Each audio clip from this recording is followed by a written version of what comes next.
מטבח הפועלים האורגינלי נבנה בשנת 1927 על ידי ליבקה ליפשיץ, שהיה המקים הראשון של מטבח הפועלים. הוא עבד בעיר התחתית ליד כיכר חמרה מול מסעדת הלבנון.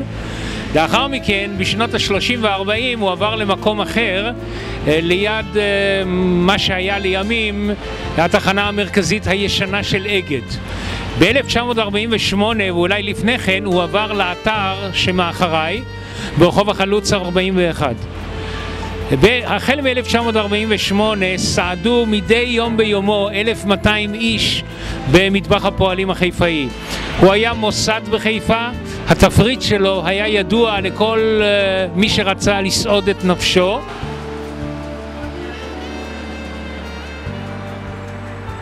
במסע אחורה בזמן, אני חוזר לשנת 48, אני חיפאי, סבר חיפאי, אפשר להגיד את זה בגאווה אפילו, ובספר שלי היה בספר עממי א', אני גרתי ברחוב סירקין, שזה מול שוק תלפיות של היום. אמא עבדה, אבא עבד, אמא עבדה בבניין הזה, שזה היה מטבח הפועלים בתקופה ההיא. ואני הייתי הולך בבוקר לבית הספר. היו מצבים מאוד לא נעימים שבאותה תקופה היו יריות מכיוון הצד הערבי שהוא נמצא למטה.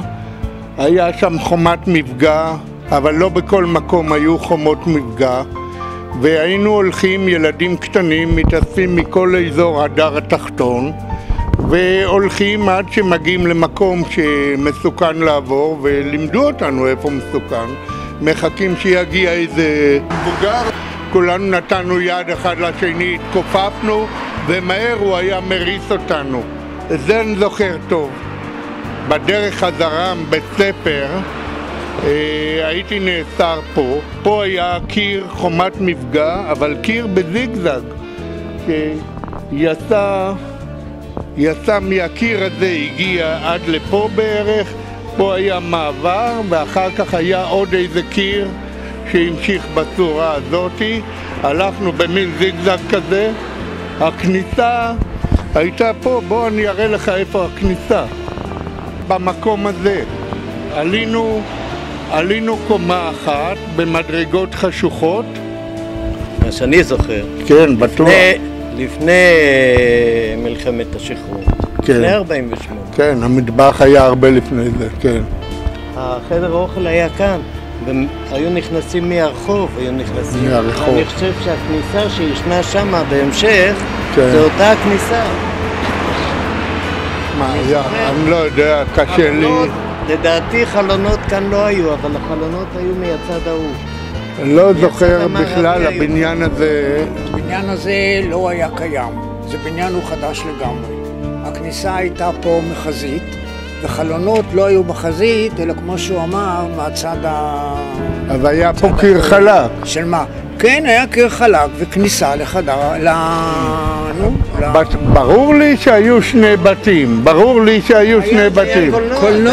קולנוע, כן. אמפי, אני אבל זוכר שאני עליתי קומה להגיע למטבח. איפה? פה? עכשיו, אם זה היה פה בבניין הזה, אז פה עליתי קומה. אם זה היה בבניין ההוא, אז שם עליתי קומה. בבניין ההוא היה קולנוע אמפי.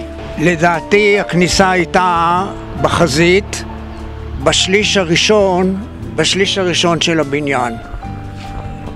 זה היה בערך במקום הזה. והצד המזרחי, אם אפשר להגיד, הוא היה עם חלונות. אני זוכר, בחזית היה קיר, הכניסה הייתה מהצד המזרחי. היה כאן מדרכה, אבל לא רחבה כמו שהיום. זה חדש כאן הכל.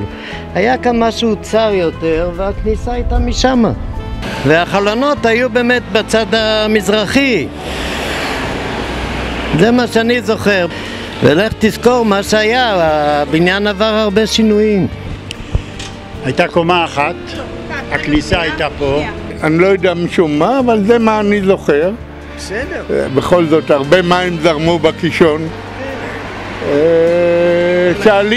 עליתי קומה להגיע לאמא, אתה יודע, ילד זוכר את האמא שלו הכי טוב מהגיל הזה. במקום הזה הייתי נכנס, עולה קומה אחת, שם אמא קיבלה אותי ועשתה לי ארוחת צהריים ממה שכולם אכלו. אמא עבדה פה כמבשלת ראשית, ככה אני זוכר, והיה תמיד מקום, היו ספסלים ושולחנות ארוכים, תמיד מצאו מקום לילד קטן לשבת, לאכול מנה, ולאחרי כן היא שילחה אותי הביתה בביטחה, לפחות עם בטן מלאה, עד שהיא הגיעה הביתה. בתחילת שנות ה-40, 42, אבי התגייס לצבא, והאמא הייתה חייבת לעבוד, והיא התחילה לעבוד במטבח הפועלים, ואני הייתי בבית ספר עממי, יוצא מבית ספר ובא לאכול פה צהריים. היא בדרך כלל עבדה במטבח, בדרך כלל, ואני הייתי בא ואני הייתי אוכל. מאחר והייתי להוט מאוד לראות סרטים בקולנוע, וקולנוע אמפי היה קרוב, אז הייתי מקבל שני גרוש לאכול ארוחת צהריים. על מנת לחסוך כסף בשביל הקולנוע, אז הייתי מזמין ארוחה עם דגים. ואז בכלל למדתי להתחיל לאכול עם מזלג וסכין, להפריד את העצמות. עד שיום אחד, אחת המלצריות סיפרה את הסיפור הזה לאמא שלי. אז חטפתי על הראש. איך אומרים? נשארתי בחיים. מטבח הפועלים החיפאי, החל משנות ה-50 המוקדמות, שנות ה-40 וה-50 המוקדמות, היה בבניין הזה. כאן לימים זה הפך להיות לבנק הפועלים, חלק מהאימפריה ההסתדרותית, והיום כפי שאתם רואים זה חנות אופנה בשם סוף העולם. הכניסה הייתה מצד ימין, הכניסה היום חסומה, המטבח עצמו היה מאחורה, כאן בקומה הראשונה, והמסעדה עצמה שבה אכלו היה מולנו. היה פה מסביב סביב היו חלונות בגובה רגיל, המטבח היה בסוף המסעדה, והיה שולחן כזה בשביל להגיש את הצלחות עם הכל, וזה הכל מה שהיה פה, זה מטבח פועלים. מי שהיה רוצה לאכול בזול היה בא פה לאכול, ומי שיכל גם לשלם. היו גם פועלים כאלה שלא יכלו לשלם. הרוב שבאו לפה זה היו רווקים, גם היו כאלה שהיו לוקחים בחבילות הביתה את הקצת לחם וקצת פה, שישאר להם. מטבח הפועלים נסגר ב-1959, לאחר שמזכירות מועצת פועלי חיפה קיבלה החלטה לסגור אותו. ומדוע? מכיוון שהוא צבר גירעון של 100,000 לירות ישראליות, זה היה סכום עתק באותה תקופה, ומשום שהמפעלים כמו עטה, עיריית חיפה, רכבת ישראל וכל מיני מוסדות חשובים אחרים, שמן, פתחו מסעדות פועלים בקרבן, ולכן המושג של מסעדת הפועלים המרכזית פשוט פשט את הרגל. רצו להעתיק בחורות צעירות שלא ייסעו עם בחורים בריטים. אז היה לה תקציב לקנות אוכל וללמד אותם. אז היה סדנה פה בהתחלה, והיא חלק מהכסף הוציאה לאוכל, וחלק מהכסף הייתה נותנת להם מתחת לשולחן, יהיה להם ללכת לקולנוע.